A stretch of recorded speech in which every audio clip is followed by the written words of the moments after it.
तो स्वागत है आप सभी का द उत्कर्ष टॉक शो में। पिछले बार हमने रुद्र जी को बुलाया था जिसमें हमारे काफी सवाल थे जो कि उन्होंने जवाब दिया। आज हम फिर से लेकर के आए हैं रुद्र जी को पब्लिक डिमांड पे, जो कि पब्लिक का काफी ज्यादा क्वेश्चन था।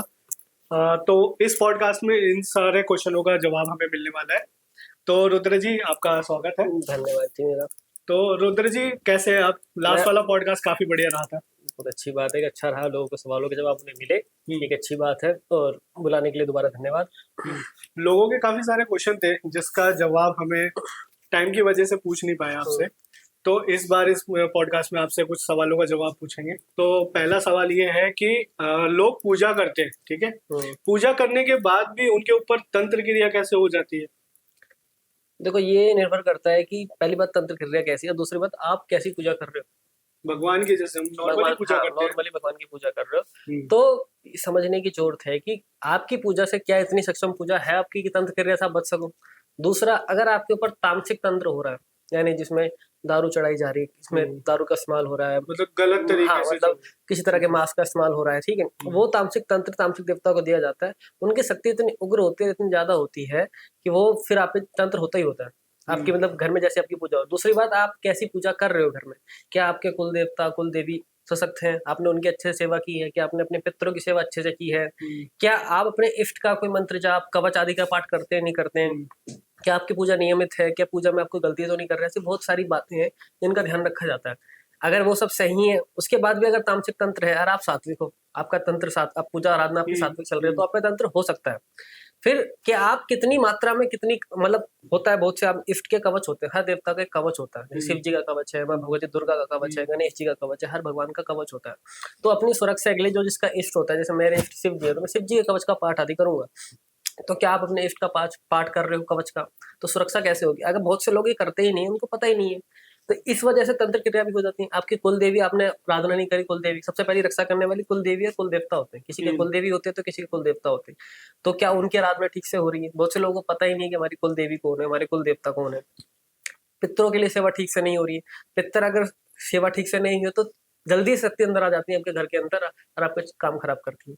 तो ये कुछ चीजें हैं जिनका ध्यान रखा जाए, जिनको ठीक किया जाए, तब आप तंत्र से बचा जा सकता है। फिर दूसरा कि बहुत से लोग बहुत मामूली से पूजा करते हैं जिस वजह से तंत्र से रक्षा नहीं हो पाती, कि घर में सिर्फ जोत जला देने से या फिर घर में भोग लगा देने से तंत्र से रक्षा नहीं होती। क्योंकि तंत्र एक अलग क्रिया ऊर्जा के स्तर पे चलता है, उसमें एक ऊर्जा होती है, ऊर्जा को जनरेट किया जाता है मंत्र जाप से, अनुष्ठान से, और तंत्र की जो क्रिया होती है उनसे, और फिर शक्ति को भेजा जाता है। और आपको एक सुरक्षा कवच आपके घर पे होता नहीं है जिससे आपकी रक्षा हो सके। तो उसके लिए सुरक्षा कवच, उसके लिए पूरी पूजा विधान है। आपको अपनी कुलदेवी के घर में पूछती है तो कुलदेवी की आराधना ठीक से करनी है, ठीक है? आराधना मतलब मंत्र जाप करना। हाँ, आराधना हो सकती है, उनका स्त्रोत पाठ हो सकता है। कुलदेवी जहाँ आपका मंदिर है, कुलदेवी का आप मंदिर पे समय समय मंदिर पे जाओ, उनके लिए घर में कुलदेवी की जोत आदि अच्छे से सेवा हो। तो कुल देवी तो आपने बताया उनकी पूजा कर ले, लेकिन माता जैसे शेरावाली माता है, दुर्गा माता है, ये तो उनसे भी बड़े हैं, पूजा तो उनकी भी हो रही है। नहीं, देखो ऐसा होता है ना। हाँ, ये भी मैं बता देता हूँ। पहली बात तो कुलदेवी साक्षात दुर्गा का ही रूप होता है। वहाँ दुर्गा के शस्त्र नाम में एक नाम होता है कुलदेवी।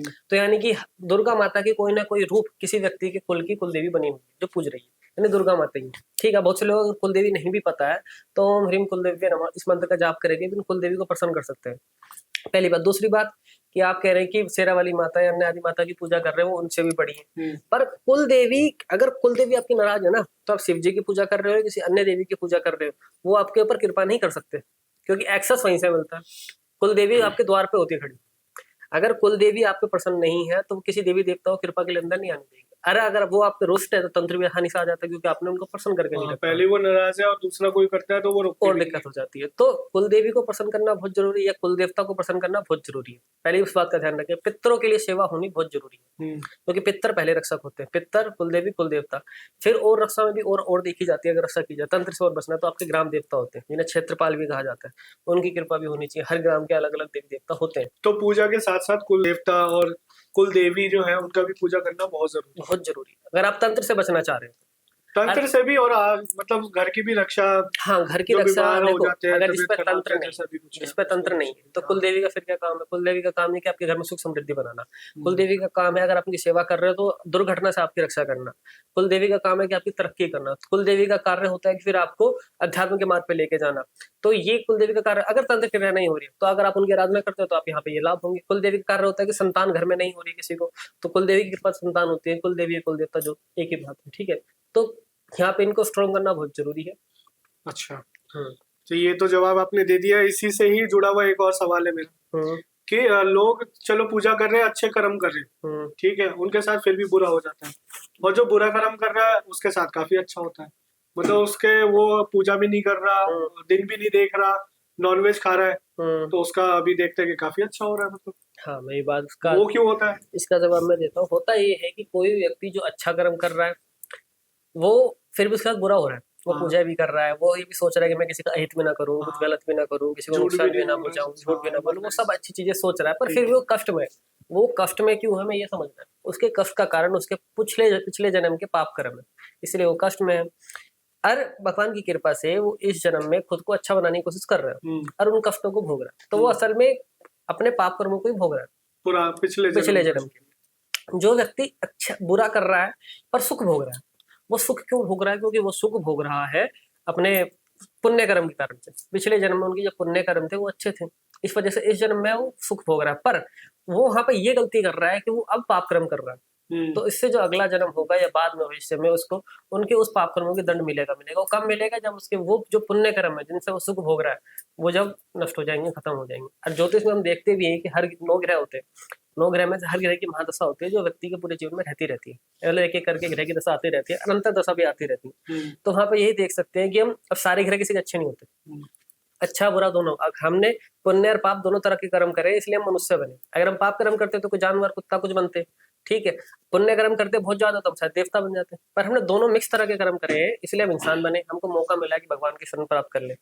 तो व्यक्ति जो पाप कर्म कर रहा है वो ये गलती कर रहा है कि भाई पाप कर्म कर रहा है, सुख तो भोग रहा है। अब जब दशा उसकी ऐसी बदलेगी जो ग्रह उसको अच्छा फल नहीं देने वाला है, जो बुरा फल देने वाली ग्रह दशा आएगी, तब उसको दंड मिलेगा। लेकिन हम इसमें ये भी देखते हैं कि अच्छा कर्म कर रहा है वो परेशान हो जाता है चीजों को हम्म। झेलते झेलते, हम्म। गलत उसके साथ चीजें हो रही हैं, हम्म। सामने वाले का देख रहा है भाई वो तो गलत कर रहा है, हम्म। उसके उसके साथ सारी चीजें ठीक हो रही है, तो वो भी गलत करना शुरू कर देता है, और जब वो गलत करता है तो उसके साथ चीजें ठीक होने लगती हैं। नहीं, ऐसा नहीं होता कि जो होता गलत है। करता है तो ठीक होने लगती है।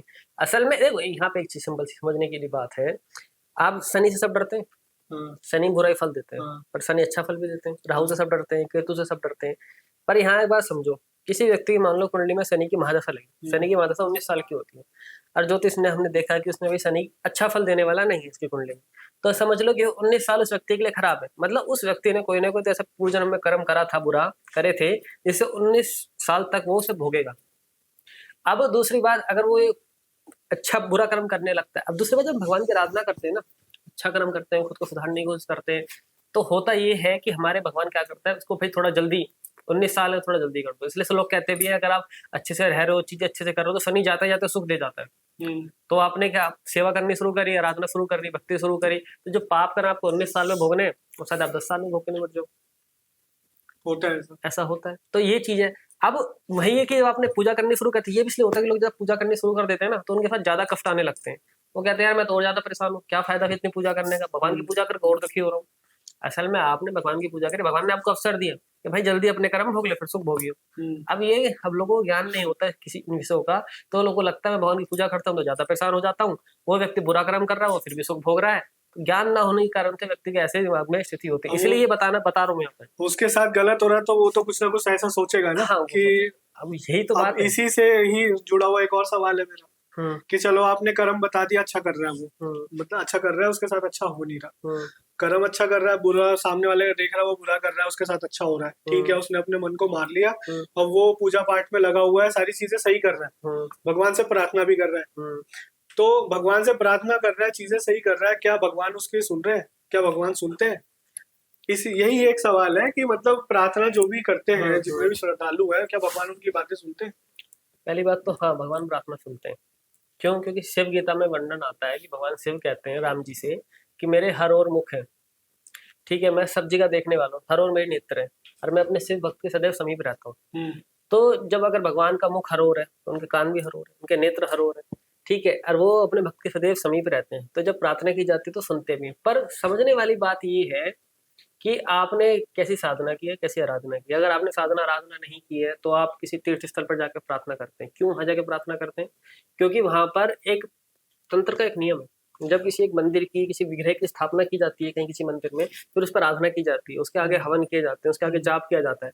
क्यों? क्योंकि उस देवता से बार बार यही प्रार्थना की जाती है कि आप यहाँ पे आओ, इस विग्रह में पूरी तरह से विराजमान हो। उस प्राण प्रतिष्ठा में भी कहते हैं आप जागृत हो, जागृत हो गए उसके बाद पूजा जाप हवन से उसकी शक्ति बढ़ाई जाती है, ताकि जब कोई उसकी शक्ति इतनी विशाल हो जाए उस विग्रह की, जब कोई व्यक्ति यहाँ पे आके प्रार्थना करे तो भगवान उसकी प्रार्थना सरलता से सुन ले और उसके कष्टों का निवारण कर सके। क्योंकि वहाँ का आभा मंडल ऐसा हो जाता है वहाँ की पूजा से, बहुत फिर और भक्त आने लगते हैं, वहाँ पे आके पूजा करते हैं, तो आभा मंडल मंदिर का बड़ा होता चला जाता है, उसकी शक्ति बढ़ती चली जाती है कि जब लोग वहाँ पे आके प्रार्थना करते हैं तो उनकी प्रार्थना पूरी होती है। इसलिए ये होता है कि प्राचीन मंदिर में जाके जब पूजा पाठ जब की जाती है तो जल्दी सफलता मिलती है, जीवन में जल्दी सिद्धि मिलती है, जल्दी कार्य सिद्ध होते हैं। वरना आप घर पे भी तो प्रार्थना कर सकते और हैं। जो नहीं आ सकता वहां तक, जो जो नहीं, घर से ही करे, हाँ, जो इसके लिए भी देखो महत्व है। जो घर से ही करना चाहता है तो वो ठीक से अनुष्ठान साधना करे। मतलब अच्छे हाँ, से वो साफ अगर सुथरा होकर के, और ठीक से अपने मतलब देखो ऐसा ध्यान होता है अच्छे से लगा के मन साफ करके। ना, आप भगवान के पास नहीं जा सकते। हम्म, वहां कोई मंदिर है, प्राचीन मंदिर है, वहां भगवान विराजमान है। आप ज्योतिर्लिंग ले लो बड़े, ये शक्तिपीठ ले लो, वहां भगवती और महादेव विराजमान है, और लोग बहुत से लोग वहां जाते हैं, उनकी मनोकामना पूर्ण होती है क्योंकि वहां सच में है, वहां पूजा हुई, भगवान स्थापित हो। अब आप खुद नहीं जा सकते तो भगवान को बुला लो। बुलाने का मार्ग क्या है? साधना। अब वो साधना जिस दिन भगवान आ जाएंगे सोचो साधना पूरी होगी, अपनी मनोकामना बोलो, काम हो जाएगा। ये बात होती है। साधना मतलब ध्यान लगाना। हाँ, ध्यान लगाना, मंत्र जाप करना, किसी स्त्रोत का पाठ करना, फिर किसी कवच का पाठ करना, जो उनके निमित्त किया जाता है। आप शिवलिंग के लोग पूजा करते हैं, लोग व्रत करते हैं, ये सब साधना में ही आता है। तो इस तरीके से आप कुछ आराधना करें। आप नहीं जा सकते तो भगवान को अपने पास बुला लो, फिर यही मार्ग बचता है। अच्छा, ठीक है। बंदा मतलब जो भी व्यक्ति है वो साधना कर रहा है, भगवान की पूजा कर रहा है, भगवान को प्रार्थना कर रहा है, भगवान उसकी सुन भी रहे। ठीक है। सारी चीजें ठीक करने के बाद फिर सब कुछ ठीक चल रहा है, भगवान के सुन भी रहे हैं, भगवान की प्रार्थना भी हो रही है, उसके बाद भी जैसे उसके ऊपर तंत्र हो गया, तो उससे तंत्र से कैसे बचा जाए? भगवान उसकी सुन रहे हैं, भगवान चलो उनकी मदद करेंगे, लेकिन तंत्र से पहले बचाओ कैसे हो? तंत्र से बचाव का देखो बताता हूँ। मैंने पहले ही बताया कि कुल देवी कुल देवता की आप बहुत अच्छे से आराधना करो, ठीक है, क्योंकि वो प्रोटेक्ट करते हैं, ठीक है। उसके बाद पितरों की, मतलब कुल देवी या कुल देवता दोनों में से एक होगा, तो कुल देवी या कुल देवता और पितर, इनकी सेवा आपने अच्छे से करी, वो प्रसन्न है आपसे। उसके बाद आता है कि जो आपके इष्ट है, मान लो मेरी कुल देवी है कोई, ठीक है, XYZ नाम की कुल देवी, मैंने उनकी आराधना कर ली, वो मुझ पर प्रसन्न है, ठीक है। मैंने अपने पितरों के लिए सेवा जो बताई जाती है, मैं सबसे अच्छा बताता हूँ पितरों के लिए कि गौ को चारा खिलाओ, ठीक है, वो आपने सेवा कर ली। फिर आगे मेरे इष्ट शिव जी हैं, तो मैं क्या करूंगा, शिव जी के कवच का पाठ करूंगा। अब शिव जी का जो कवच होता है, ये किसी भी देवी देवता का कवच है, मैं शिव जी का कवच उदाहरण ले रहा हूँ। कवच से हम शिव जी से प्रार्थना करते हैं कि उनके अलग अलग रूपों से, कि आप मेरे आंखों की रक्षा करें, आप मेरे सर की रक्षा करें, आप मेरे कंधों की रक्षा करें, आप मेरे हाथों की रक्षा करें, आप मेरे पेट की रक्षा करें, आप मेरे पैरों की रक्षा करें, आप मेरे एडी की रक्षा करें। यानी शिव जी भगवान के अलग अलग स्वरूप से हम ये प्रार्थना कर रहे हैं कि आप मेरे शरीर के इस भाग की रक्षा करें। जब वो घर में बैठ करके किया जाता है तो घर के चारों तरफ एक प्रोटेक्शन कवच बनता है, और जो व्यक्ति इस कवच की आराधना करता है, कवच पाठ करता है, तो उसके ऊपर भी पूरा प्रोटेक्शन कवच बनता है जो तंत्र से व्यक्ति की रक्षा करता है।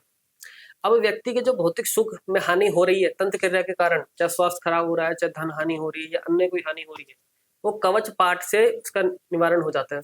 क्योंकि सारा कुछ आपके चक्रों से आपके अंदर ही है। एक ब्रह्मांड अंदर है, एक ब्रह्मांड बाहर है। तो जब हम ये शरीर या हमारा शरीर सुरक्षित होता है कवच से, उस ऊर्जा से, तो फिर तंत्र क्रिया असर नहीं करती। तो कवच पाठ हमें बहुत जरूरी है, अपने कुल देवी कुल देवता पितरों की सेवा बहुत जरूरी है, तभी आपको सुरक्षा मिलती है तंत्र से। उसपे भी अगर किसी व्यक्ति ने आपके तामसिक तंत्र कर दिया, तामसिक देवताओं का भी कवच होते हैं। अगर मैं समझो, अगर मैं भैरव जी की आराधना कर रहा हूँ और मैं उनकी पूजा तामसिक करता हूँ और मैं उनका कवच पाठ करता हूँ, तो उसकी शक्ति बढ़ जाएगी। सात्विक में भी शक्ति उतनी बढ़ाई जा सकती है, पर उसके लिए मुझे पाठ ज्यादा करना पड़ेगा, ये भी समझने की जरूरत है। तो इस तरीके से आराधना सुरक्षा को प्राप्त की जा सकती है। तो ये तो हो गया सुरक्षा कवच। एक हमारी टीम का भी कुछ क्वेश्चन है, कुछ व्यूअर्स का भी क्वेश्चन है। आपने सही कर्म करने के लिए बोल दिया, ठीक है, जितने भी हमारे कुल देवता है वो हमारी रक्षा करेंगे, ये आपने बता दिया। ठीक है, आप शनि देव का बताते हैं कि वो हमें रिटर्न में देते हैं, जैसे उन्होंने तकलीफ हमें दी, जो भी शनि की दशा चल रही है उसके बाद शनि का दशा हटने के बाद हमें फल भी मिलता है उसका। चलो मैंने मान लिया। अभी कोई पर्सन, हम एक पर्सन को ले लेते हैं जो उसने स्टार्टिंग से चीजें अच्छी करनी शुरू करी, अच्छा कर्म कर रहा है, सब कुछ कर रहा है, बट उसका कुछ अच्छा हो नहीं रहा, कुछ काम नहीं बन रहा, वो परेशान है पूरा टाइम, और वो परेशानी झेलते झेलते उसकी उम्र निकल गई, ठीक है, शादी भी हो गया, सब कुछ हुआ, लेकिन वो परेशानी में झेलते झेलते उसकी उम्र हो गई 70-80 साल, ठीक है। अब बारी आई शनिदेव को देने की।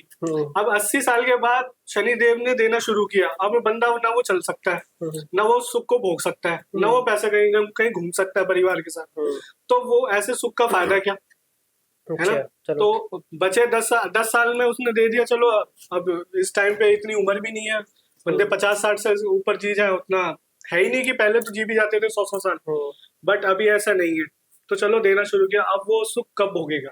बात बिल्कुल सही है। अब ये बताओ, अगले जन्म में तो नहीं भोगेगा, भोगना तो इसी जन्म में। क्यों अगले जन्म में क्यों नहीं भोगेगा? इस जन्म में उसने पूरे पाप किए। आप एक बात बताओ मुझे, इस जन्म आप कह रहे हो उसने अच्छे कर्म करे, भगवान की आराधना सेवा करी, पर पूरे जन्म फिर भी कष्ट भोगता रहा।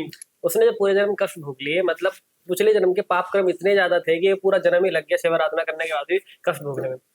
अब आप कह रहे हो कि लास्ट के 10 साल में से सुख मिला। सबसे पहली बात तो अगर लास्ट के 10 साल में सुख मिल रहा है तो कैसा सुख मिलेगा आपके हिसाब से? सारी बात ये, किसी भी व्यक्ति के लिए वृद्ध अवस्था, बुढ़ापा सबसे ज्यादा कष्टदायक होता है। भगवत गीता में भी कहा गया है कि जो व्यक्ति मृत्यु से जरा यानी बुढ़ापे से भय खाते हैं वो मेरी आराधना, मेरी शरण में आते हैं। यानी बुढ़ापा अपने आप में कष्टदायक है। अब जब बुढ़ापा कष्टदायक है और आपके पुण्य कर्म, आपने जो अच्छे कर्म करे और आपने जो आराधना करी, उससे आपका बुढ़ापा सुखमय हो रहा है, आपको सुविधा मिल जा रही है कि बुढ़ापा आसानी से निकल जाए, तो इसमें क्या बुराई है?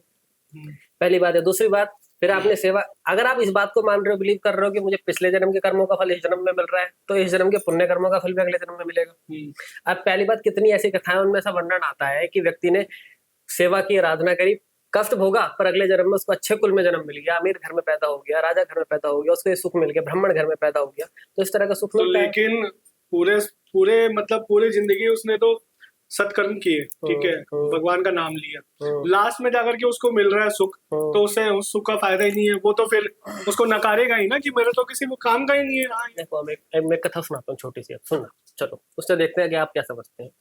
आपने ध्रुव तारे का नाम सुना है? हाँ, ठीक है। ध्रुव तारा जो था, जब वो ध्रुव रूप में, जिसका नाम है, जिस जन्म में ध्रुव नाम रखा गया है, जब जन्म में पैदा हुआ तो 6 महीने का बच्चा भगवान विष्णु की तपस्या करने लगा, आराधना करने लगा, नाम जपने लगा। 6 महीने का था तो कुछ थोड़े से टाइम ही, कुछ दिनों में उसको भगवान विष्णु के साक्षात दर्शन हो गए। अब वो कहने लगा, भगवान, वो बोलने लगा, 6 महीने का नाम जपने लगा, सोचो शक्ति कैसी है। तो वो जब भगवान विष्णु दर्शन दिया, उसने कहा मैं तो 6 महीने को, आपकी तपस्या में तो लोग पूरा जन्म लग जाता है फिर भी दर्शन नहीं होते, मैं तो अभी इतना सही हूँ, कैसे दर्शन होंगे, कैसे? तो भगवान विष्णु ने कहा, पुत्र देख, वो दूर देखो, तेरे को पहाड़ दिखाई दे रहा है? मैंने कहा हाँ प्रभु दिखाई दे रहा है। कि वो तेरी हड्डियों का पहाड़, मतलब इतने जन्मों से तू मेरी तपस्या कर रहा है, जन्म में तो पूरी हुई है। अब सोचो उसने कितने जन्मों तक हर बार जन्म लेता, तपस्या करता। तपस्या कष्टदायक होती है, सरल नहीं होती है, उसमें सुख नहीं होता। हर जन्म में जन्म लेता, तपस्या करता, कष्ट भोगता, मर जाता। हर जन्म लेता, तपस्या करता, कष्ट भोगता, मर जाता। अब सोच ले, जन्म अनंत होते हैं, जन्म अनंत तो होते फिर हैं। इंसान का जन्म मिले यही जरूरी नहीं है ना? जरूरी है। अगर आपकी दीक्षा हो जाती है, अगर आपको मंत्र दीक्षा, गुरु दीक्षा मिल जाती है, अगर आपने पुण्य जन्म कर्म किए, तो आपको अगला जन्म इंसान का ही मिलेगा, ये बनने से। गुरु दीक्षा इसलिए तो कहा जाता है कि गुरु धारण कर लो, कि गुरु आपको तारने वाला होता है। पिछले पॉडकास्ट में बताया था मैंने गुरु का कितना महत्व है। शिव से भी ऊपर गुरु है, गुरु शिव जी गुरु को उस अपने से ऊपर महत्व दे रहे हैं, तो गुरु तारने वाला होता है। अगर आपको गुरु दीक्षा मिल जाती है तो आपको अगला जन्म इंसान का मिलेगा, वो यात्रा शुरू होगी, और जब तक मिलता रहेगा, जब तक आप सही कर्म करते हुए मोक्ष प्राप्त ना कर लो, ये भी समझने वाली बात है।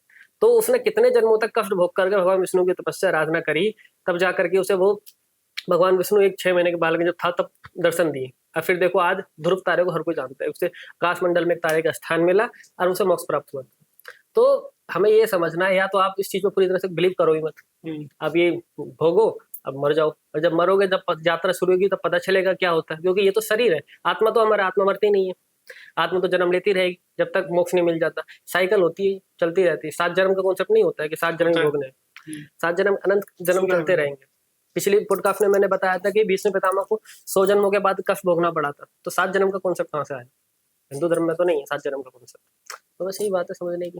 पिक्चरों में बोलते हैं 7 जन्म। अब वो तो पिक्चरों में पता नहीं कहाँ से आ गया है, मुझे भी नहीं पता। और 7 जन्म नहीं होते, अनंत जन्म होते हैं, चलते रहते हैं जब तक मोक्ष नहीं मिल जाता। और भगवान की आराधना इसलिए की जाती है ताकि मोक्ष मिल जाए, इस बार बार पैदा होने मरने के झंझट से बाहर निकला जाए। भगवान की आराधना का उद्देश्य यही होता है। पर आज हम भगवान की आराधना इसलिए कर रहे हैं कि हमें भौतिक सुख मिल जाए, बस ये है। काफी अच्छे तरीके से समझाया आपने। चलो, ये चीज तो आपने बताई। एक और सवाल है, काफी इंटरेस्टिंग है। जो लोग नास्तिक होते हैं, बिल्कुल भगवान पे बिलीव नहीं करते, ठीक है, लेकिन कर्म अच्छे करते हैं, तो उनका मतलब कैसे, उनके लिए सब कुछ सही होता है या आगे कैसे रहेगा, वो उनके बारे में बताइए कुछ। देखो, अगर वो कर्म अच्छे कर रहे हैं, भगवान पे नहीं मान रहे, मतलब वो कर्म में मान रहे हैं। पहली बात तो यह समझो कि भगवदगीता में 3 योग बताए गए, कर्म योग, ज्ञान योग, भक्ति योग। यानी वो कर्म में मान रहा है तो कर्म योग। पर अगर कर्म योग वहां पे तब सक्सेसफुल होता है, उसके लिए कुछ चीजें होती हैं अप्लाई करनी होती है। पहली बात तो जो कर्म कर रहे हो सारा भगवान के लिए करो, ठीक है।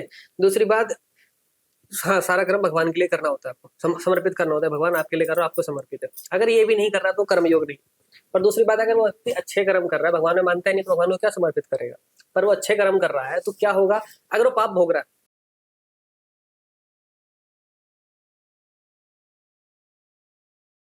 भगवान कुछ नहीं होता, मैं अपने कर्म अच्छे रखूंगा, तो अगले जन्म में उसको व्यक्ति को अच्छा जन्म मिलेगा, अच्छे कुल में पैदा होगा, ब्राह्मण हो सकता है, राजा के घर में पैदा हो सकता है, सुख मिलेगा।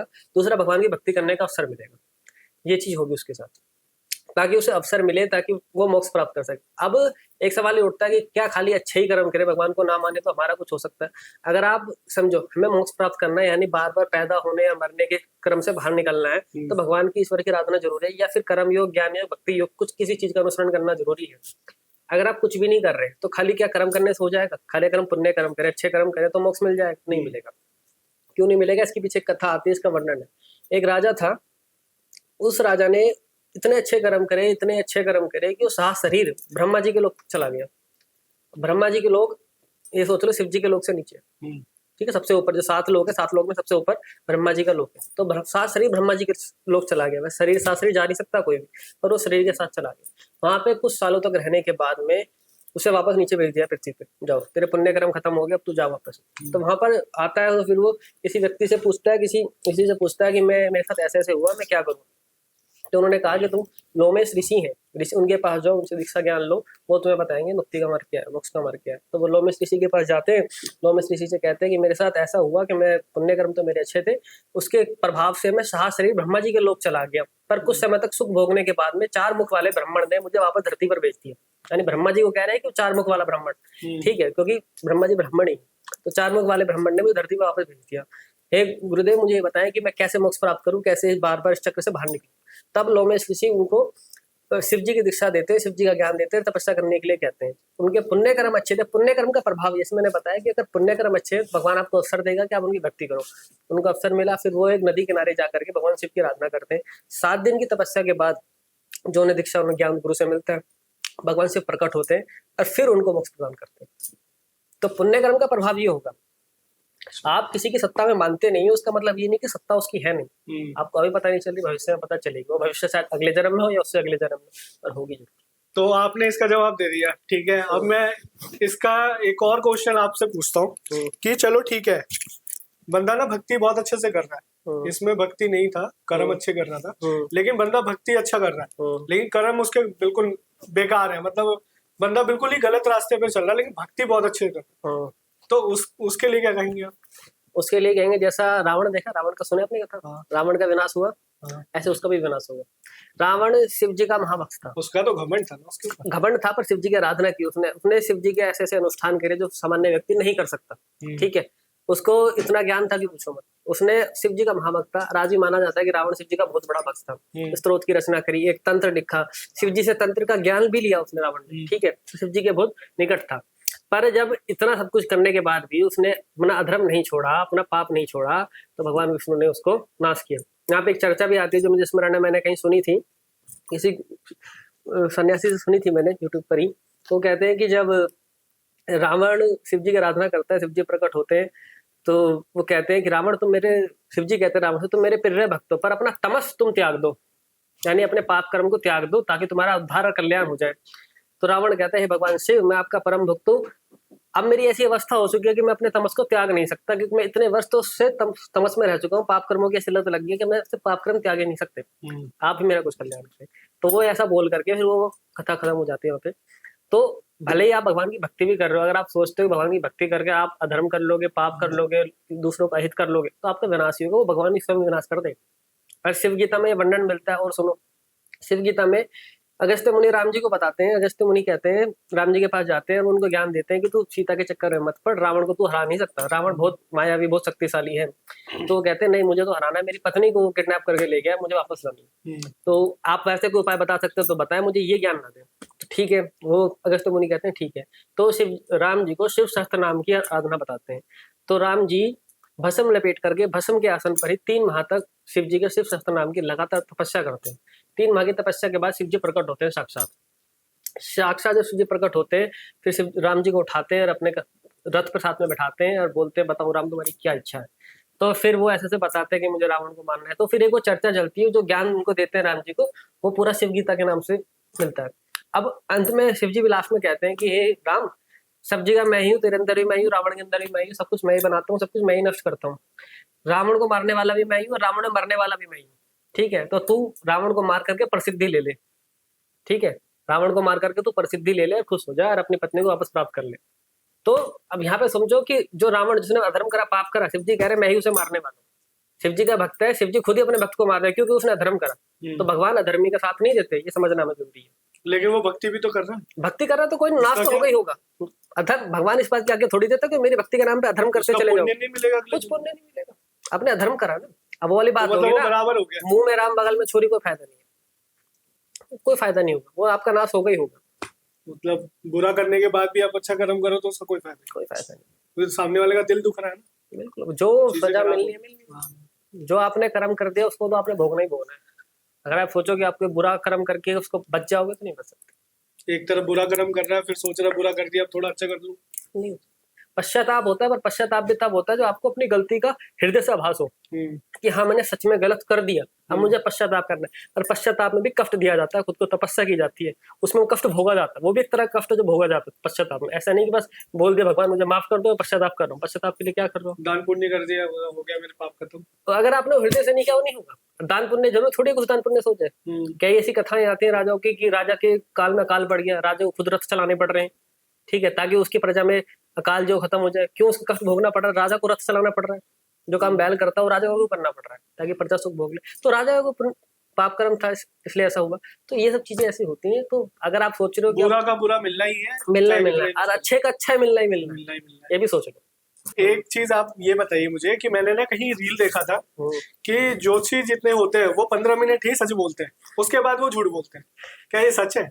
नहीं, देखो ये जिस कथा को लेकर बोला जा रहा हूँ, कथा मैं आपको सुनाता हूँ। अच्छा, ये कथा है? हाँ, इसके पीछे एक कथा है। तो कथा ये है कि एक बार भगवान शिव और माता पार्वती के मन में आया कि कहीं भ्रमण के लिए चलते हैं, कैलाश पर्वत पर थे, कहीं भ्रमण के लिए चलते हैं। उन्होंने कहा ठीक है, तो भ्रमण के लिए निकल जाते हैं। अब जब वो भ्रमण के लिए निकल जाते हैं, उसी टाइम इत्तेफाक से संसार में संकट आ गया। वो निकल गए भ्रमण के लिए, कैलाश पे कोई नहीं है, शिव जी यानी अपने घर पे नहीं है, और संकट आ गया संसार में। क्या करें जी? सब देवता गए ब्रह्मा जी के पास, प्रभु कुछ बताओ। अब ब्रह्मा जी कह रहे थे मेरे पास तो समाधान है नहीं, विष्णु भगवान करते हैं शायद। तो विष्णु भगवान जी के पास गए, कह रहे यार इस समस्या का तो मेरे पास भी नहीं है। तो ठीक है, तो क्या करें जी? शिव जी के पास चलते हैं। तो ब्रह्मा जी, विष्णु जी और सारे देवी देवता शिव जी के पास कैलाश पर्वत पर गए। कैलाश पर्वत पर शिव जी है नहीं, कहाँ गए जी? शिव जी तो है नहीं यहाँ पे, शिव जी को कहाँ ढूंढे? तो बुलाया गया ज्योतिषों को। अब ज्योतिष में ऐसा होता है कि कोई चीज खो जाए, कोई व्यक्ति कई बार दिशाओं के ज्ञान से ज्योतिष का एक सूत्र आता है कि इस दिशा में इसको ढूंढा जा सकता है। तो ज्योतिषों ने बताया कि शिव जी को इस दिशा में जाकर ढूंढो। अब देवता लोग बताया तो उस दिशा में गए। अब उस दिशा में जब चलते गए तो आगे जाके शिव जी और माता पार्वती मिल गए। अब वो मिल गए तो उन्होंने बताया प्रभु माता ऐसे ऐसे संसार में संकट है, आप रक्षा कर सकते हो।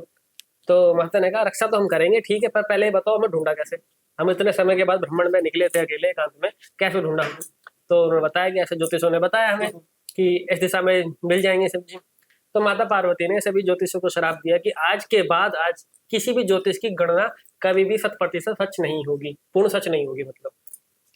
मतलब गणना, उनकी जो प्रेडिक्शन है, उनका जो भविष्यवाणी पूरी सच नहीं होगी, ऐसा माता पार्वती ने ज्योतिषों को श्राप दे दिया। अब इसके वजह से बोला जाता है कि ज्योतिष सिर्फ 15 मिनट ही सच बोल सकते हैं, पर ऐसा नहीं है।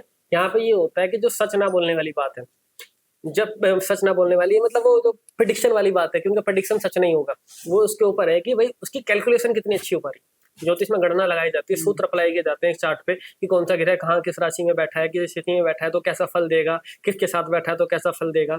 तो उसकी जो गणना है, सारे सूत्र अप्लाई करना है, वो सही नहीं बैठेगी, कहीं ना कहीं उसमें गड़बड़ी हो जाएगी और पूरी प्रिडिक्शन 100% सच नहीं होगी। लोगों को अपना डेट ऑफ बर्थ भी तो टाइम वाइम ये सारी चीजें भी हाँ, मैटर करती है, वो भी याद नहीं रहता। वो तो खैर है ही, पर अगर आपके पास सही कुंडली भी है और आप प्रिडिक्शन करने चल रहे हो तो कहीं ना कहीं कुछ एक ऐसी कैलकुलेशन, एक सूत्र कम पड़ जाएगा, कुछ हो जाएगा जो 100% प्रिडिक्शन सच नहीं होगी, थोड़ी बहुत कहीं ना कहीं इधर उधर हो जाएगी। तो ये भी होता है, पर इसका मतलब ये नहीं है कि ज्योतिष सिर्फ 15 मिनट सच बोलते हैं। ये कहाँ से आ गया? माता ने बोला ये कि भाई किसी रील में देखा। हाँ, ये अब लोगों ने कथा चला दी, ऐसा नहीं है, पर माता ने ये बताया कि हाँ पूरी प्रेडिक्शन जो है इनकी सच नहीं होगी, उसमें कुछ गड़बड़ी आ जाएगी। वो उसके ऊपर है कि उसकी गणना कितनी सही बैठ रही है। उसकी गणना अगर पूरी सच बैठ रही है तो भी हाँ, फिर भी 1% चांस है कि मैं कुछ बदल सकती हूँ। भगवती कहना चाह रही है कि अगर पूरा भी कुछ हो रहा है गड़बड़, मतलब किसी की अगर मृत्यु भी लिखी है तो मैं कुछ बदल सकती हूँ। भगवान शिव ने वैसे मार्कंडेय ऋषि की मृत्यु टाली थी, खुद ही वरदान दिया था उनके पिताजी को कि 16 साल जिएगा। फिर जब उन्होंने तपस्या करी तो कहा ठीक है चलो मैं ही रोक देता हूँ, आयुष आगे बढ़ेगी नहीं, न यमराज लेके जाएगा ना कुछ होगा, तो बना दे चिरंजीवी। तो ये होता है कि प्रेडिक्शन पूरी सच नहीं बैठ पाती है, थोड़ी सी कहीं ना कहीं गड़बड़ होती है, पर 99% तो सच बैठता है। ये भी समझने की जरूरत है। तो ऐसा नहीं है कि बस 15 मिनट ही सच बोलेंगे उसके बाद झूठ बोला जाएगा। तो रुद्र जी एक और सवाल है मेरा कि आपने कहा शिव जी की पूजा करो, आपने कहा कुल देवता का पूजा करो, आपने कहा कवच रखो, ठीक है। तो भगवान चीजें ना हर टाइम अलग अलग चीजें, अलग अलग सिचुएशन होती है। कभी कुछ किसी ने टोटका कर दिया उसका अलग है, ठीक है। फिर किसी कभी कोई दिक्कत आई वो अलग है, घर पे कोई दिक्कत आई तो कुल देवता है। तो हम भगवान मतलब जो परेशान बंदा वो कहाँ कहाँ भटकेगा। हम ये नहीं कर सकते कि एक ही भगवान क्यों ना हो, क्योंकि शिव जी है, गणेश जी है, हनुमान जी है, सबके काम अलग अलग है। तो भगवान एक होने चाहिए ना, ताकि वो बंदा भटके ना, बंदा इधर उधर डिस्ट्रैक्ट ना हो, एक ही भगवान को पूजे। कुल देवता भी वही हो, बजरंग बली भी वही हो, शिव जी भी वही हो, देवता अलग अलग क्यों है? देखो सारी बातें समझने वाली बात है। पहले तो इस बात को समझना है कि अगर आप शिव गीता, भगवत गीता इसका अध्ययन करते हैं तो हमें ये वर्णन मिलता है कि मैं ही परब्रह्म हूँ, मैं ही हूँ, मेरे सिवा कोई और है नहीं। अब यहाँ पे थोड़ा समझना, शिव गीता में शिव जी कह रहे हैं सब कुछ मैं ही हूँ, मेरे सिवा कोई दूसरा नहीं है। अब वहां पे अरे भगवत गीता में कृष्ण जी कह रहे हैं सब कुछ मैं ही हूँ, मेरे सिवा कोई नहीं है। अब समझो शिव गीता में शिव जी राम जी को वो दे रहे हैं ज्ञान। अब वही राम यानी कि विष्णु भगवान उनको ज्ञान दे रहे हैं अर्जुन को। अब आप ये समझो कि वहां पे शिव जी कह रहे हैं कि मैं सब कुछ मैं ही हूँ, जबकि राम जी, विष्णु भगवान, कृष्ण जी यानी स्वयं उनसे ज्ञान ले रहे हैं, ठीक है। वहां पे शिव जी कह रहे हैं सब कुछ बड़ा मैं हूँ, फिर कृष्ण जी भी कह रहे हैं सब मैं ही। देखो समझने वाली बात ये है कि असल में ईश्वर एक ही है, ईश्वर अलग नहीं है। ईश्वर के अलग अलग रूप है, उसके अलग अलग अवतार हैं। और जब ईश्वर अपने एक ही है, वो कह रहा है कि मैं ईश्वर हूँ, तो अपने अलग अलग अवतार में भी तो वही कहेगा कि मैं ईश्वर हूँ, मेरे से बड़ा को दूसरा कोई है ही नहीं, मेरी पूजा करो। तो वही बात है। अब आपको शिव गीता भी मिल जाएगी, भगवत गीता मिल जाएगी, राम गीता भी मिल जाएगी, ये तीनों गीता में यही चीज मिलेगी इस तरीके से क्या कि भगवान ये कह रहे हैं। अब जो परब्रह्म में ईश्वर कहते हैं कि कंकर कंकर में ईश्वर है, शिव है, ठीक है। अब ईश्वर सभी जगह है तो हम अलग अलग देवी देवताओं की पूजा क्यों करते हैं? वही सवाल है। अब भगवान ने अलग अलग समय पे अलग अलग कार्य के लिए अलग अलग कल्याण के पहली बात तो अवतार लिए। रावण को मानना तो हनुमान जी ने राम जी के साथ अवतार लिया, विष्णु भगवान ने राम जी का अवतार लिया।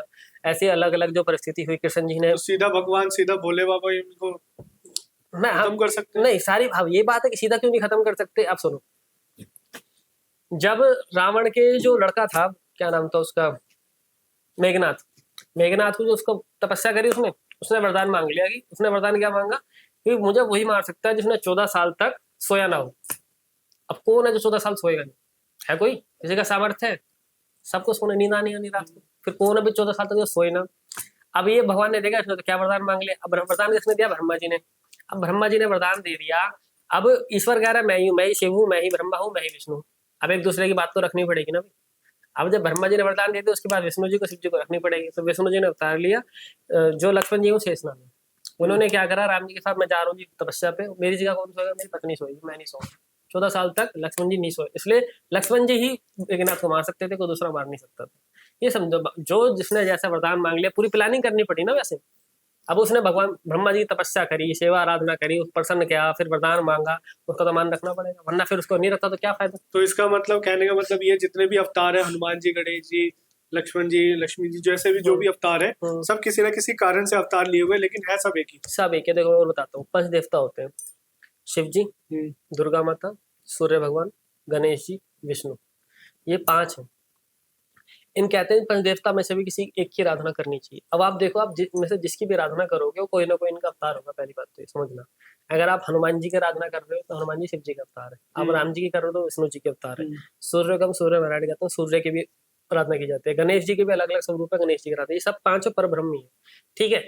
अब ये भी एक बात समझना कि अगर जो शिव गीता में भगवान शिव कह रहे हैं कि मैं ही सब कुछ हूँ, और भगवत गीता में कृष्ण जी कह रहे हैं मैं ही सब कुछ हूँ, अलग अलग कल्प में भगवान जब दोबारा दोबारा सृष्टि का निर्माण करते हैं तो वो भाई इस बार शिव जी निर्माण कर रहे हैं, एक बार विष्णु जी कर रहे हैं, एक बार गणेश जी कर रहे हैं, एक बार भगवती कर रही है। तो इस तरीके से अलग अलग, तो उसमें वो जब ज्ञान देते हैं सुप्रीम वही होते हैं, ठीक है। पर ऐसा नहीं है कि दूसरा सुप्रीम नहीं है, उस टाइम के लिए उस जगत में जब निर्माण करा तब वो है सुप्रीम उनके लिए। पर ऐसा नहीं कि जब वो है तो सुप्रीम नहीं है, तब भी वो सुप्रीम ही रहेंगे, क्योंकि वो सब एक ही है। उसने ईश्वर ने खुद को अपने अलग अलग भागों में बांट करके अलग अलग कार्य कर रहे हैं। अब आप ये समझो कि जब शिव ब्रह्मा जी क्या कर रहे हैं, सृष्टि को बनाते हैं, क्रिएट करते हैं, विष्णु जी पालन करते हैं, शिव जी संहार करते हैं। संहार का काम विष्णु जी क्यों नहीं कर लेंगे? तो काम उनको सौंपा है, तुम अपना काम करो, ठीक है। हनुमान जी ने अवतार लिया क्योंकि भाई रावण को मारना था, कंडीशन ऐसी थी कि वानर और राम वही मार सकते हैं। तो जो वो मनुष्य। कंडीशन थी जिसमें उन्होंने अवतार लिया वो उसी के होके रह गए। मतलब धरती पे भी किसी को कुछ जरूरत पड़ती है तो वो उनका ही आवाहन करता है, उनकी पूजा करता है, वो चीजें सॉल्व हो जाती है। वो उनकी अपनी लक्ष्मी चाहिए तो लक्ष्मी जी की पूजा करते हैं। हाँ, ये भी समझो, भगवती के अलग अलग स्वरूप है। अब ये भी कहा जाता है कि जब एक ही भगवान की, पहली बात तो ये अगर कोई ये कहे कि एक भगवान की आराधना से कुछ नहीं हो सकता, मैंने जो पंच देवता बताए, अगर आप शिव जी की आराधना कर रहे हो तो शिव जी की आराधना में सब कुछ प्राप्त हो सकता है। ऐसा कुछ नहीं है जो शिव जी प्रदान नहीं कर सकते, चाहे वो ज्ञान हो, चाहे वो धन हो, या अन्य कोई सुख हो, चाहे बल हो। हनुमान जी के लिए करते हैं ना अखाड़े वाले, बल हनुमान जी की पूजा करते हैं, तो क्या शिव जी बल प्रदान नहीं कर सकते? शिव जी भी बल प्रदान कर सकते हैं। पर यह समझने वाली बात है कि आपको विधि पता हो, वो तरीका पता हो करने का। दूसरा संकल्प होता है, आप कोई साधना अनुष्ठान कर रहे हो, सेवा कर रहे हो, आप संकल्प क्या लगा रहे हो कि मुझे क्या चाहिए। संकल्प की सिद्धि होती है। अगर आपने संकल्प लिया कि मैं 1 लाख जाप करूंगा, भगवान मुझे ये चाहिए, आप उसको पूर्ण कर लो, आपको वो मिल जाएगा, ठीक है। पहली बात तो दूसरी बात, अगर मुझे ज्ञान चाहिए तो मैं सरस्वती माता की पूजा क्यों करूँ, शिव जी की क्यों ना करूँ? समझने वाली बात है। अगर मैं माता सरस्वती की पूजा करूंगा, जिस देवता की आराधना की जाती है वो देवता व्यक्ति को, साधक को अपने जैसा बनाता है। आप ये देख लेना, जो लोग शिव जी की आराधना करते हैं वो हमेशा शांत रहेंगे, काम रहेंगे, थोड़ा वैराग्य उनको अच्छा लगने लगेगा एक समय के बाद। और जो लक्ष्मी माता की पूजा क्यों की जाती है, धन प्रदान करने वाले व्यक्ति धनी होता है। सरस्वती माता की पूजा करेंगे तो व्यक्ति ज्ञानी होगा। तो जिस देवता की आराधना की जाती है वैसे ही व्यक्ति बनता है। हनुमान जी की पूजा इसलिए की जाती है कि भाई बल मिले हमें, बलवान हो। राम जी की पूजा की जाती है तो राम जी की पूजा से व्यक्ति शांत रहता है, मर्यादा वाला रहता है, अच्छे से सत्य कर्म बोलने वाला होता है। तो इस तरह के स्वभाव देवता से आते हैं। पर ऐसा कुछ नहीं है कोई कहे कि इतने सारे देवता हैं तो मुझे तो सबकी अलग अलग पूजा करनी पड़ेगी। नहीं, आप एक से ही सब कुछ प्राप्त कर सकते हो, ऐसा कुछ नहीं। चाहे फिर वो भौतिक सुख हो, चाहे फिर वो मोक्ष हो, मिल सकता है। इसी से जुड़ा एक और सवाल है मेरा कि राम जी ने अवतार लिया, ठीक है, धरती पे राम जी ने अवतार लिया, तो राम जी तो भगवान है स्वयं, हनुमान जी का सहायता क्यों लेना पड़ा? राम जी तो भगवान है, वो तो डायरेक्ट भी उनको मार सकते थे, एक मिनट में स्टोरी खत्म हो जाती। हाँ, ऐसे कृष्ण जी का भी है। कृष्ण जी ने भी जन्म लिया लेकिन उन्होंने पूरे जो महाभारत है वो उन्होंने खत्म नहीं किया। तो ये इसके बारे में क्या कहेंगे आप? देखो सारी बात यहाँ पे ये जो होती है ना, सब वरदानों से लेके है। किसने कैसा वरदान से रावण ने ब्रह्मा जी से वरदान मांगा था कि मुझे मनुष्य और वानर वो मार सकें। दूसरा श्राप भी यहाँ पे इंक्लूड होते हैं। एक बार रावण कैलाश पर्वत पर गया तो कैलाश पर्वत पर पहरेदार नंदी जी थे, तो नंदी जी ने एक बार से शिव जी से मांग लिया था, परम भक्त है, कि मेरा मुख थोड़ा वानर जैसा हो जाए, तो हो गया भगवान शिव की कृपा से। तो रावण गया, नंदी जी का मुख वानर जैसा था, तो रावण देख के बड़ा हंसा नंदी पे, कैसा मुख है इसका, ठीक है। तो नंदी जी ने श्राप दे दिया, तेरे को ऐसा ही व्यक्ति मारेगा जो वानर होगा, तेरे को तेरा वध करवाएगा, उसके साथ एक मनुष्य होगा, दो उनसे तू कहता है ना कि इनकी कुछ शक्ति नहीं है, तो एक मनुष्य और एक वानर ही तेरा वध करेंगे, तेरे नाश के कारण बनेंगे। तो नंदी जी ने श्राप दे दिया। यहाँ पे इसने वरदान मांग लिया रावण ने ब्रह्मा जी से कि मुझे वानर और वही मार सके, पहले मांगो। तो ये सब मैच हो गया, इसलिए तो वही इनकी आवश्यकता पड़ेगी, वो दोनों साथ में मिलकर ही मार सकते। तो वो भगवान थे ना वैसे तो राम? हाँ, राम जी भगवान तो थे, पर उन्हें मारने के लिए उन्हें मनुष्य अवतार लेना पड़ा ना, क्योंकि उसने वरदान ऐसा मांगा रावण ने ब्रह्मा जी से, मनुष्य और वानर नहीं क्या वो ही मार सकते हैं मुझे। अब वो साथ थोड़ी ना क्या मारते, वरदान की फिर खंडन हो जाता, ब्रह्मा जी के वरदान का मान नहीं रहता। तो इसलिए पहली बात तो दूसरा कि एक सवाल आता है कि भगवान सब कुछ ही थे तो जंगलों में क्यों भटके, राम जी थे। अब यहाँ पे एक कथा आती है कि एक बार क्या हुआ, भटक रहे थे सीता मैया को ढूंढते हुए राम जी जंगलों में, तो नदी किनारे थे, समुद्र किनारे थे, तो वहां पर कैलाश पर्वत पर बैठे हुए माता सती, पार्वती माता नहीं, सती, शिव जी की पहली पत्नी, उनके मन में भी ये सवाल आया कि ये विष्णु तो जो राम जी का अवतार लिया है तो साक्षात भगवान ही है, क्या इनको सब कुछ पता है, ये क्यों भटक रहे हैं, इनको तो पता होगा रावण कहाँ है, सब कुछ क्या है, तो मुझे इनकी परीक्षा लेनी है, ये ऐसा कैसे हो सकता है। तो माता माता सती ने कहा मुझे परीक्षा लेनी है शिव जी ने मना करा, ऐसा कुछ नहीं है, उनको सब पता है, इस भ्रम में मत पड़ो। तो फिर भी शिव जी फिर ध्यान में मगन हो गए। बाद में माता सती सीता का रूप धारण करके, माता सीता का रूप धारण करके राम जी के पास गई। तो राम जी ने, भगवान थे, उन्होंने तो पहचान लिए, माता सती को प्रणाम है मेरा, हमारे भोलेनाथ का है, बताएं, ऐसा कहा। तो उनको पता चल गया कि हाँ राम जी ने तो पहचान लिया है कि भाई सच में वो विष्णु ही है, तो उन्हें पूरा पता है सब कुछ।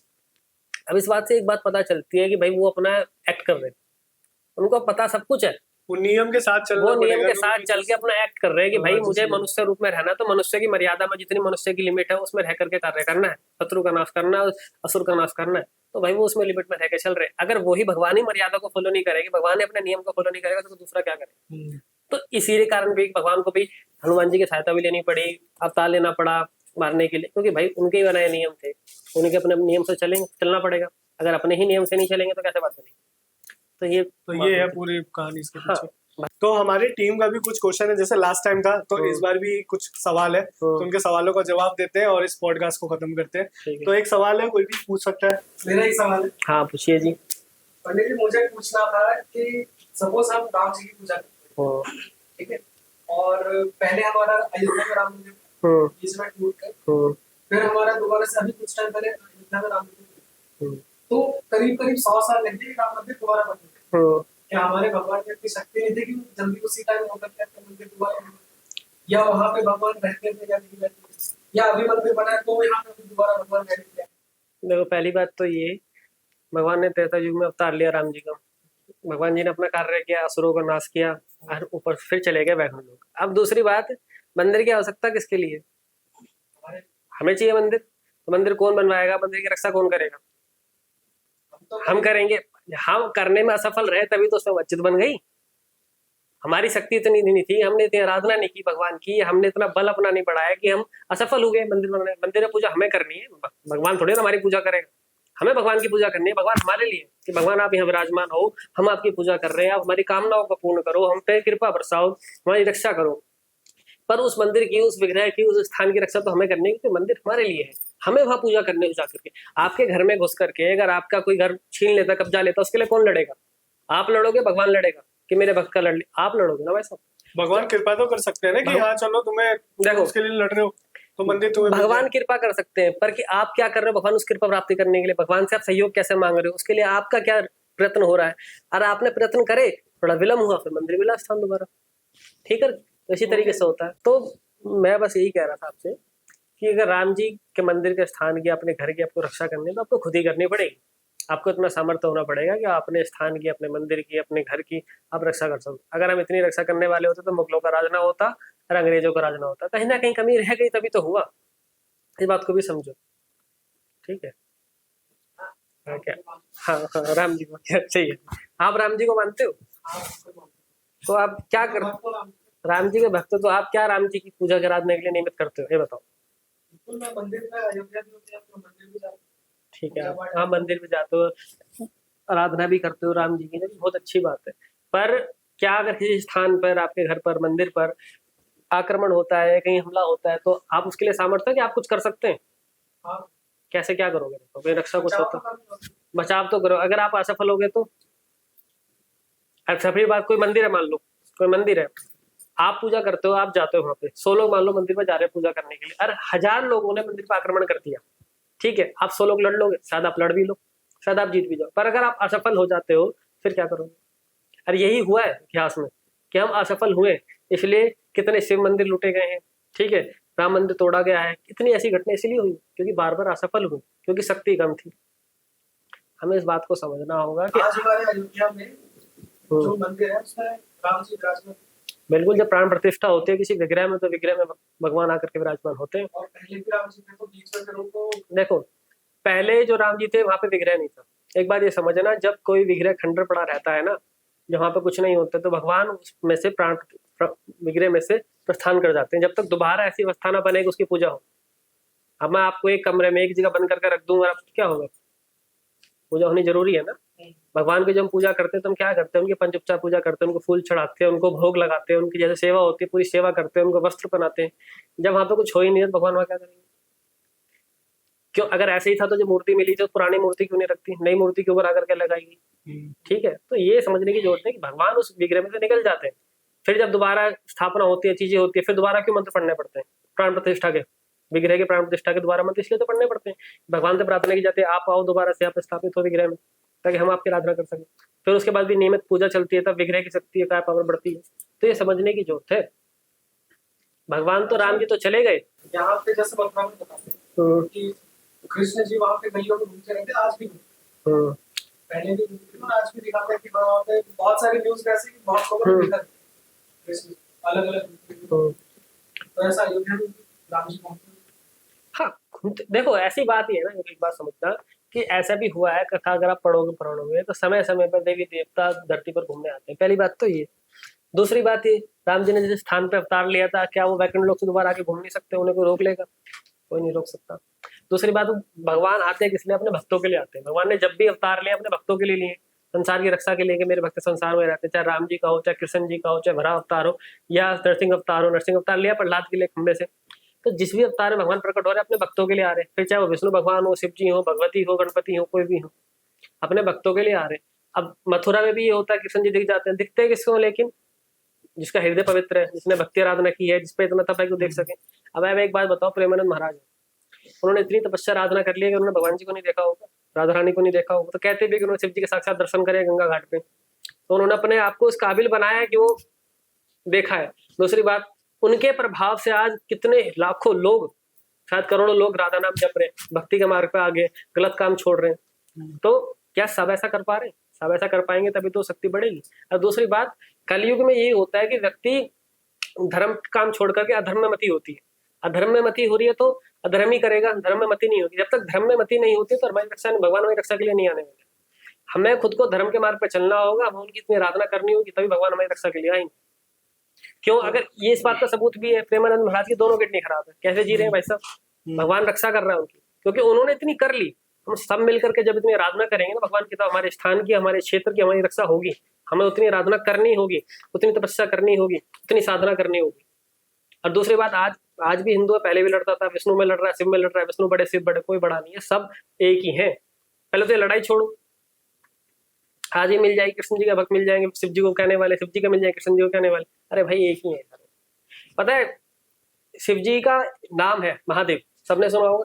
3 बार जब कोई महादेव नाम जपता है ना, और इसी जपता है इसी क्रम में महादेव महादेव महादेव महादेव महादेव महादेव महादेव महादेव महादेव, कहते हैं कृष्ण जी पुराणों में वर्णन आता है, कृष्ण जी उसके पीछे सुनने के लिए आ जाते हैं भक्त के पीछे, कि वो महादेव का नाम लेगा, मैं सुनने के लिए चला गया, मुझे इतना पिर रहा है महादेव नाम कृष्ण जी को, इतना ही पिर रहे शिव जी को, कृष्ण जी है।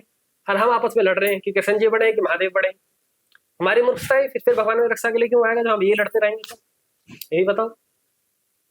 अभी भगवान आते हैं चरम पे, जब रावण को लास्ट में मारने के लिए आए, जब उसने सारे पापों की अथा कर दी कि आप भक्तों से नहीं हो, अब तो मुझे जाना पड़ेगा, फिर भगवान आते। प्रहलाद के साथ कितने अपराध कर लिए उसने, उसके पिता ने, भगवान आए, नरसिंह लास्ट में मार दिया।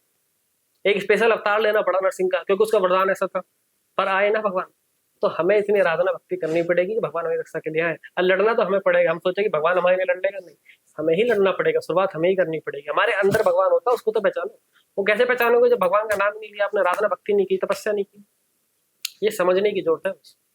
तो सवाल का हो गया, जवाब मिल गया आपको। तो आपने सवाल का जवाब दे दिया, हमारी टीम का मेरे सवाल का जवाब दे दिया, व्यूअर्स का दे दिया। तो बहुत बहुत धन्यवाद आपका हमारे शो में दोबारा आने के लिए। तो दोस्तों, कैसा लगा आपको ये पॉडकास्ट? आप लोग कमेंट में जरूर बताना और लाइक जरूर करना वीडियो को। जो लोग हमारे चैनल पे नए हैं वो सब्सक्राइब जरूर कर लें नेक्स्ट पॉडकास्ट के नोटिफिकेशन के लिए। तो बने रहना हमारे चैनल के साथ। तब तक के लिए धन्यवाद।